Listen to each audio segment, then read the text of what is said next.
Greetings and welcome to another edition of Radical Grace Radio. I'm Pastor Gary Held. My name's Matthew Pancake, and this is episode 821, and it's a program that hopes to put the gospel in your ears and keep it there for the next hour. Not always necessarily because we're in here preaching. That's not really a thing that we do. I mean, we kind of understand the difference between, a church service and a Christian broadcast. We're not doing a church service. We used to say we're not a church service on tape. But, one of the things that you can do is you can say that, well, here is as much as I have learned about the gospel, and now I'm going to learn how that is implicated in my daily life.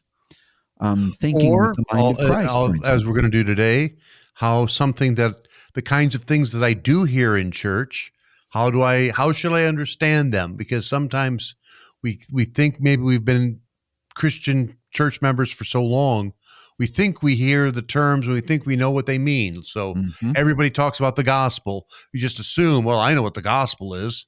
Yeah, but do you? I mean, there's a way that you could know it better. That's for sure.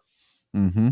And the same thing with God's law, and the same thing with what repentance is really about, and the same thing about hopefulness and joy, all those things. Right. We use the words in Christian churches, but exploring what they're really all about, that's kind of what we do here. Mm-hmm. Yeah, that's a thing that's been happening to me in my regular life. Like, it happens that there are a lot of people who I can tell this where I'm at work, because I'll get in a van and I'm starting work and I'll turn on the radio and it's invariably on a Christian radio station.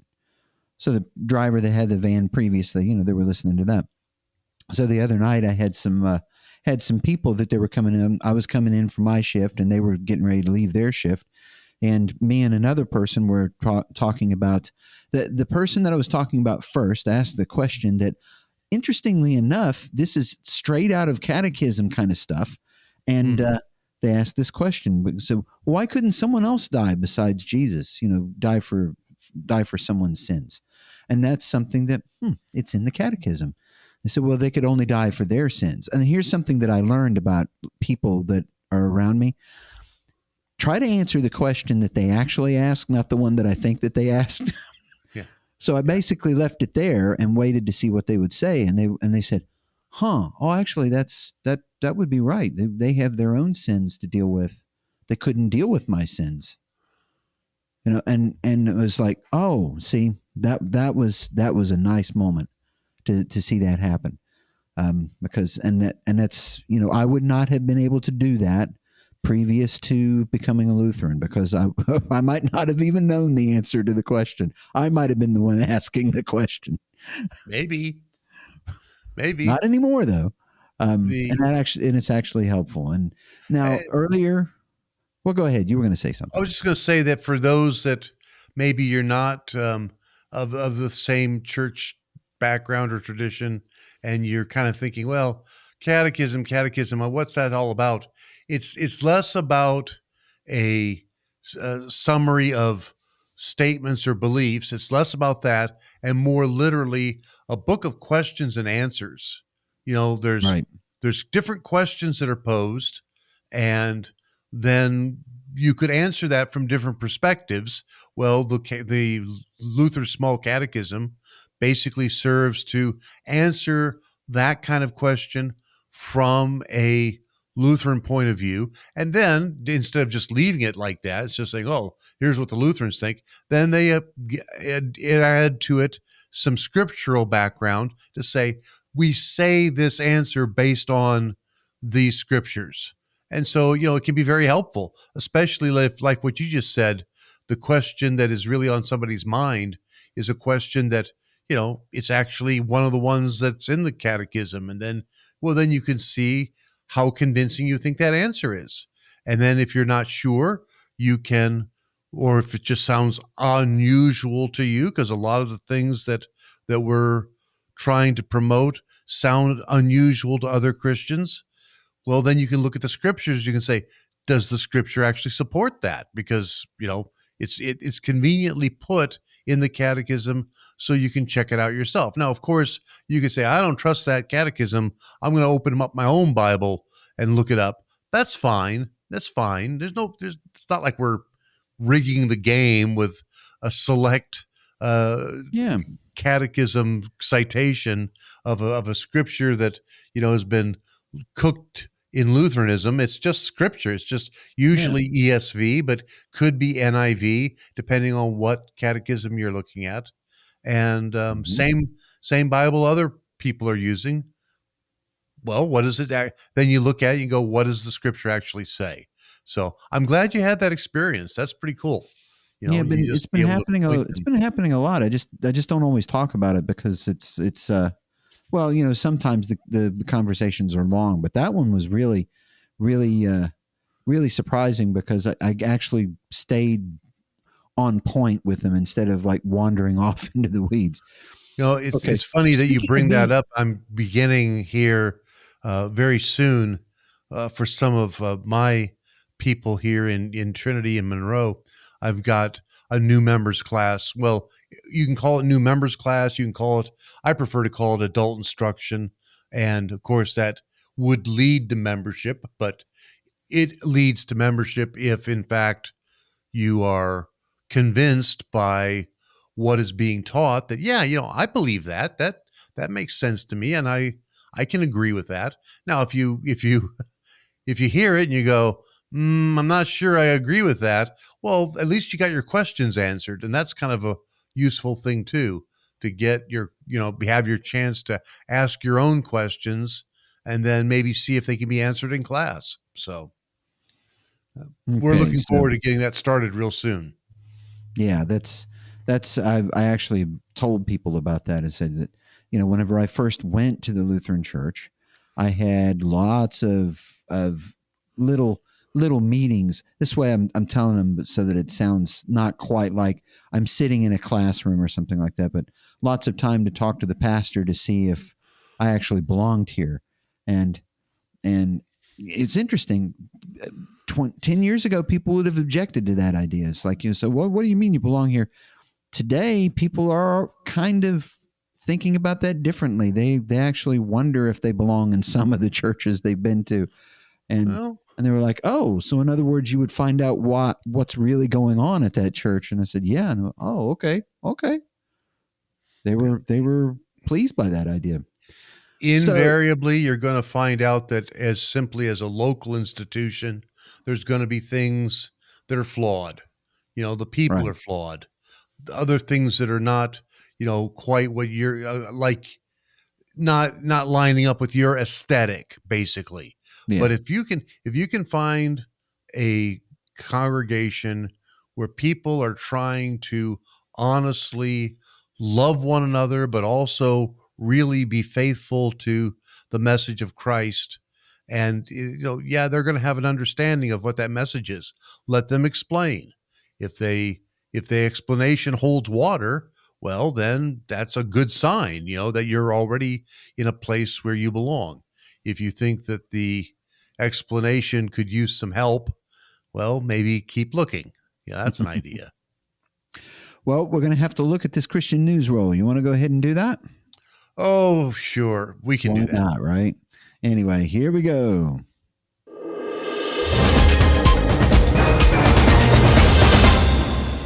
Okay, so this story is actually a little bit backwards. It's usually the other way around.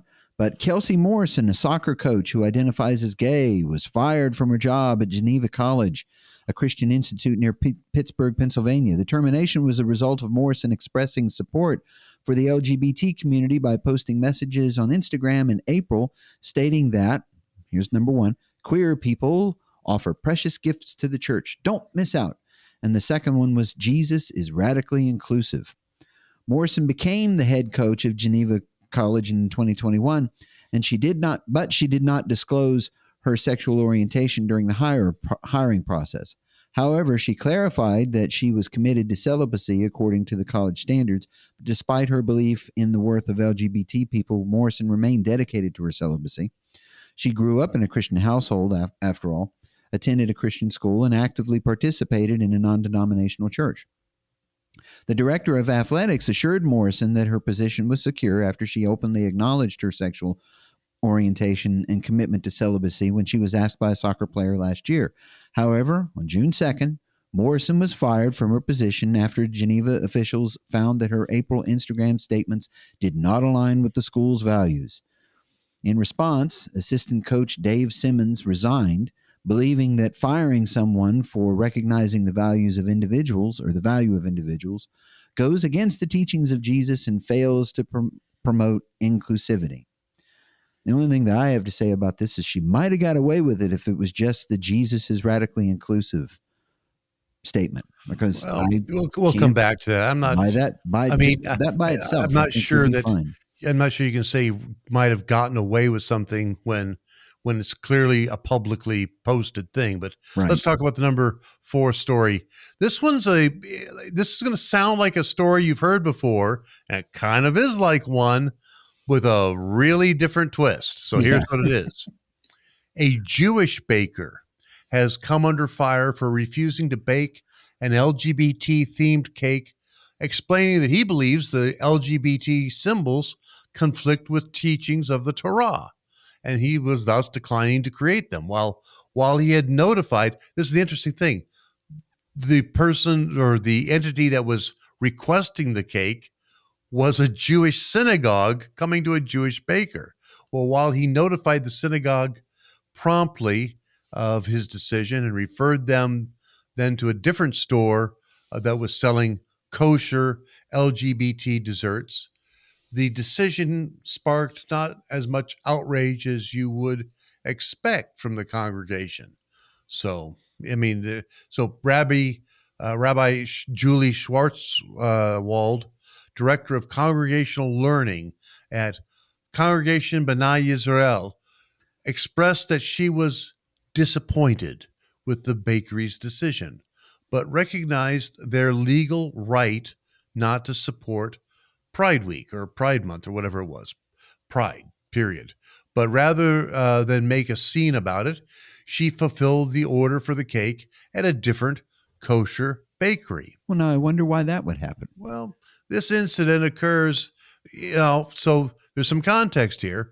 It occurs in the context of a recent U.S. Supreme Court ruling involving a Christian bakery couple who declined to bake a cake for a same-sex wedding. In that ruling, and that was known as 303 Creative LLC versus Alinas, the Supreme Court emphasized the First Amendment rights, and they sent the case back for reconsideration, highlighting the protections of compelled speech under the First Amendment. And Justice Neil Gorsuch, his majority opinion, emphasized individuals' protection from being compelled to engage in speech that's conflicting with their beliefs. This reasoning resonated with some justices, while others filed a dissenting opinion. Mm-hmm. Yeah, we'll come back to that in a minute. The court the Federal Appeals Court has reversed a district court's decision and ruled in favor of Tennessee's law protecting minors from irreversible gender transition surgeries and hormone treatments. The court's majority stated that policy decisions regarding emerging issues such as transgender care should primarily be addressed by legislatures instead of judges. And they're actually right about that. Consequently, while the lawsuit progresses through the legal system, Tennessee's law is allowed to stand. However, the court noted that the challengers needed to demonstrate a clear potential for success on the merits.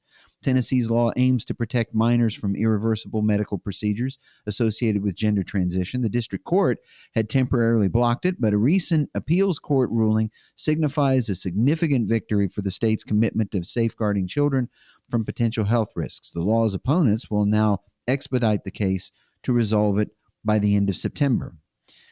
The Tennessee Republican Attorney General Jonathan Skrmetti praised the decision to enforce the law. Still, the American Civil Liberties Union expressed disappointment and vowed to continue challenging the law. The Biden administration has also written a challenge to the Tennessee law. So that's going to be a thing. Number 2 story, Pastor Greg Locke. Now, we remember him, right? We've spoken about Pastor Locke before. The internet famous leader of Global Vision Bible Church in Mount Juliet, Tennessee, announced that he removed thousands of videos from his Facebook page. And he explained his reason that he got too involved with politics up to the point that it overshadowed his ministry. So Locke stated in his Sunday Facebook message that he deleted all of his videos, including his rants, not because he said something wrong, but because he has grown up and learned to communicate better. Okay. He said, we took down thousands of videos, took about 3 or 4 days. I deleted every one of them, all of them. Probably good.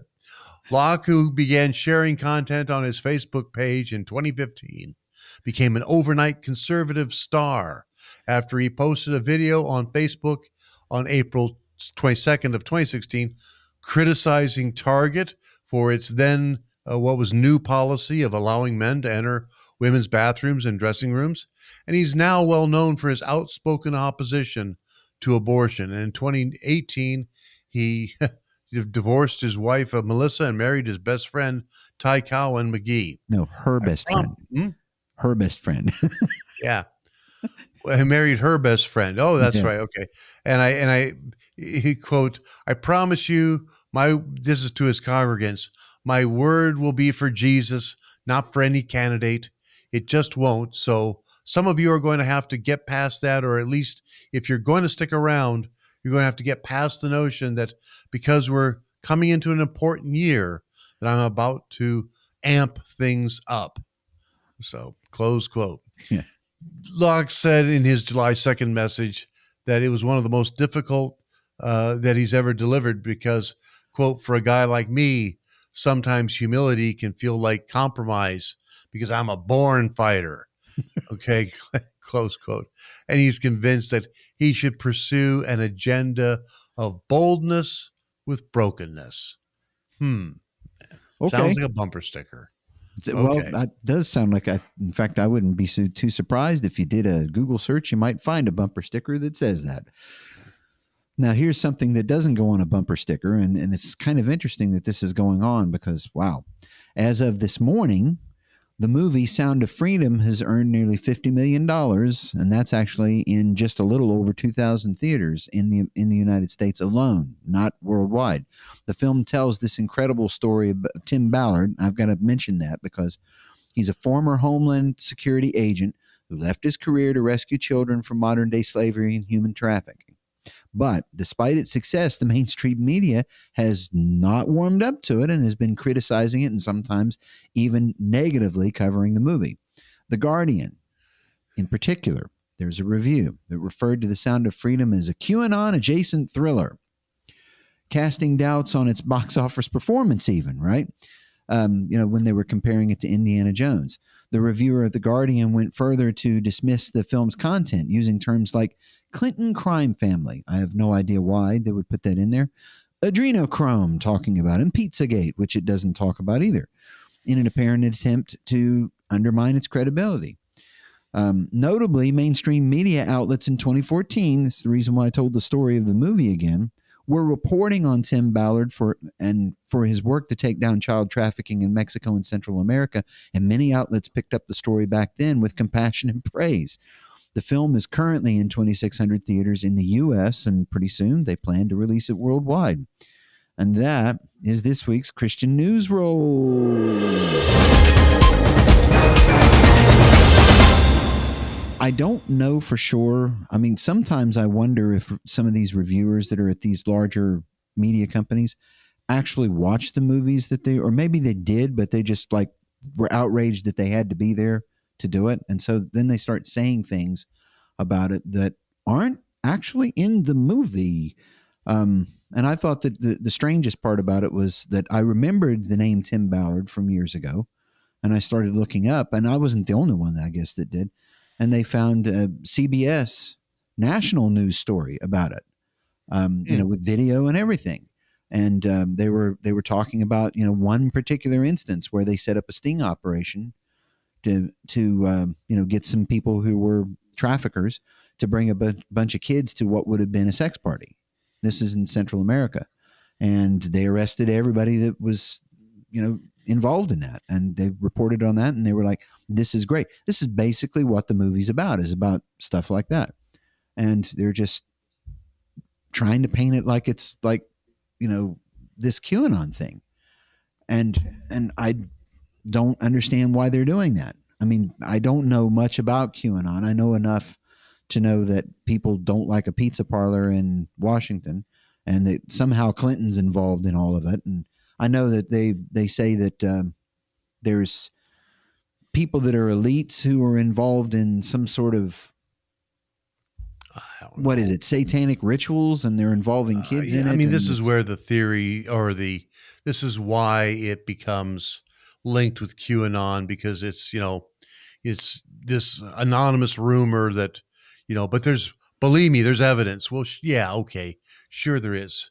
Um, I don't know I don't know how this movie about Tim Ballard got linked with that, but especially if it's not talking about any of those things in the movie. So I don't either. I don't I know mean, if it's playing anywhere near me. I don't know if it's probably is playing somewhere it's near playing. you, It's I would playing here think. locally. It's 2,000 versus 4,000 is not that.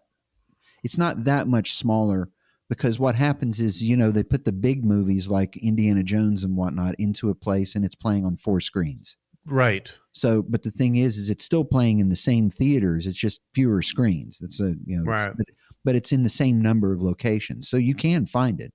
You can find it pretty easily. Okay. I've heard that it's very harrowing though. Um, because of the subject matter. It's not for the faint of heart. Let's put it that way. Hmm. Yeah, there was, no, I don't even want to go on about it. I don't understand what it is that they're trying to do. I would rather go back to either Greg Locke or to the Okay. story about the Jewish baker. Um, Well, Greg Locke's that story is pretty easy. It's like I took down videos because he does. not, be, I guess I not would because they're applaud embarrassing this or anything. is that he wants to move away from political content. I mean, look, if you want to, if you as a private citizen, I'm talking now to our listeners, if you want to make a video, if you want to make a podcast, if you want to write a blog and express your political ideas, then that's something that you're not only free to do, but I applaud you. Okay. And I have the same rights too as a private individual. The thing is that as a pastor, I've got a little bit of a conflict here, because I also have to think about I represent, even when I'm not intentionally trying to, I represent more than just my individual personhood. And I have to be pastor to people of all different kinds of thoughts and political persuasions. And I wouldn't want the exercise of my First Amendment rights to get in the way of my ability to proclaim the gospel to somebody in a way that is accessible, is something they could hear. If all they hear is, they hear me, and they think, well, he's just blasting this political party, or promoting that particular candidate, you know, then they don't want to hear me. And what I really want to do is I want to tell people about Jesus. Yeah. So, and maybe let's give him credit. Maybe that's what Pastor Greg Locke is doing too. He says, this isn't really my thing. I should be telling people about Jesus. Well, yeah, good for you, man. Yeah. Now So, it's easy enough to like dismiss this as like some sort of like trying to pivot your media presence. But there is that one little bit in there that says some of you are going to have to get past, or at least if you're going to stick around. So it's as though he's kind of expecting some of his congregation or some of the people who watch his sermons or whatever to say, "Oh, well, he's not my guy anymore," and then quit watching, or quit coming to his church. right. So yeah, I mean, I didn't want to like use recordings of him because he is a little bit of a blustery kind of a guy. Yeah. I just wanted to go with that, and just to point out that he does kind of expect people to be put off by this move. So Well, there might I be don't think something he's wrong. genuine going on there. I mean, I think what he's anticipating is very likely, but so Yeah, there's no yeah, reason so not but to that be was his prepared. personal decision, and it's his Facebook wall. Let him put up on it what he wants. So moving on, you want to talk about Tennessee law about the gender affirming surgeries or transition surgeries, Well, or the do you want problem to? with that is that we're now at the like just like the bakery cases that have happened over time, Yeah, and that's got to get worked out in the courts. This is going to have to get worked out in the courts too. And I kind of learned from this idea of people going in and demanding that a cake be made, and then there's going to be legal proceedings, and they're going to go to the authorities, and that that you can talk an awful lot about it and not say anything. So it's I mean you can point out that like the obvious, which is like you probably shouldn't be running kids through the ringer when they barely know much yeah. about themselves yet anyway. Well, that's what um, we've talked about before, yeah. But we could just that's the thing is we've talked about it before right? and before and before and before Well, until something like really cuts loose, because this is there are a bunch of people filing friends with the opponents of the law. That's got to be considered in court. I could have an opinion about, I do have opinions about it, but my opinions don't really matter. What's going to matter is ultimately I'm just going to wind up in front of the Supreme Court. So what's going to matter is what happens there ultimately. And right. we could go on about it. We're going on about not going on about it. See how that Right. works? So I don't want to make a video that I have to take down later, because I've got I just became too political, just too political. Got to take them down. Don't want to do that. But I was interested in this, the Jewish baker thing, because it winds up being different. Now, I think, though, it doesn't as much wind up being different because there's a Supreme Court ruling that basically says that, yeah, you can say no. I think that it's because, for the most part, the Jewish community sort of just goes, yeah, okay, I get it, and they know where the other Jewish bakers are. They'll go there, or whatever, just Yeah. I mean, there are so many without just the distinction of, well, we're LGBT and they're not. There's Mhm. plenty of branches of Judaism, and they all sort of get along, even though they don't agree with each other. Well, they don't So, go, get along. Might be too strong a word. They don't go to war well, I against did each say other. sort of get along. Yeah. I did say, they'll get, they'll get loud about it, but Okay.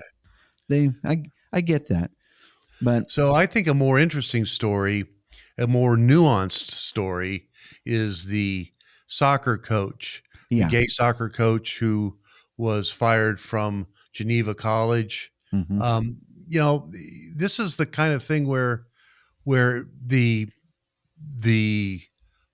thing that she presented. Now they say, well, that she posted these things and they aren't representative of the Christian institution's views, and she posted them basically on her Instagram, but she didn't disclose her sexual orientation during the hiring process. Well, part of that is, I think, even when you're hiring for a Christian school, I still think that there are laws in place that say, here's questions you can ask, here's questions you can't ask of the candidates. I You're, don't you know, think that they did ask. I think that she just didn't say anything. well, And the and thing that's is the like thing is, that's well, why I made they didn't ask. She didn't say anything. right.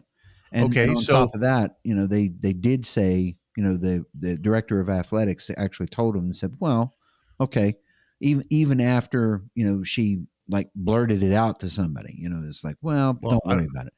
I don't But know whether she blurted it out, but part of this is that in her admission is that she was also clarifying that she was committed to celibacy. Now, as people may or may not know, our my church body, your church body, the Lutheran Church, Missouri Synod, has a pretty firm stance on what they believe is right, wrong as far as human sexuality, but they have an officially adopted stance that says, well, we can still love and accept people who are gay, or at least who have that same sex attraction, as long as they are living celibately. Okay. So, the fact that you have a temptation doesn't make you sort of impossible to be in a role. People get tempted by a lot of things, but the fact that you are upholding under temptation. So if this is true, then she was being celibate. She was not trying to um, pretend that she wasn't, gay, but she was trying to say, you know, considering this, that she's still probably, for all I know, a good soccer coach. I don't know. Um, but she didn't notice that she didn't get into any afoul of the rules or afoul of the administration until she posted something on her private Instagram. Now this kind of goes back to what I said about, I could post things on an Instagram. I don't have an Instagram, but suppose I did, or I could post things on Twitter. Tweet actually is the right nomenclature. I could tweet things, and they may, if they if they're inappropriate for a pastor of in my church body to tweet or to post, well then people are going to ask hard questions of me, right? Mm-hmm. And I may definitely not only have to take things down, but people may want to push that farther than just, well, he took it down. Mm-hmm. I'm not that I've never been asked to take anything down. I don't have, so don't worry about that, folks. That's not the point. The point is that, so where's the gray area as a private citizen? If she is expressing a viewpoint, well, if you listener are on social media, you express viewpoints on social media all the time. Most people do, right? Nothing wrong with that. You can disagree with the viewpoint. Her her employer can disagree with the viewpoint. I just don't know that. I just don't. I mean, the idea is that, well, yeah, but she's a soccer coach and she's sort of identifiable with the Geneva College, this Christian college in Pittsburgh. And because she's identifiable with the institution, it reflects badly on the institution, yada, yada, yada. Therefore, she ought to be terminated. I really am not seeing it. I mean, yeah, otherwise, what else? What other things could you be terminated for? Is that the only, or is just that's the only thing that raises the red flags? That you Any put a pride flag or some nonsense on your Instagram. I don't anything a know. high donating alumnus doesn't like. Well, okay. So that's dealing a little, yeah, you might be right. A high donating alumnus. Um, that's a little underhanded though, isn't it? I just look, But it I'm not trying happens to though. support or defend her viewpoint. What I am trying to do is say, let's deal with people fairly.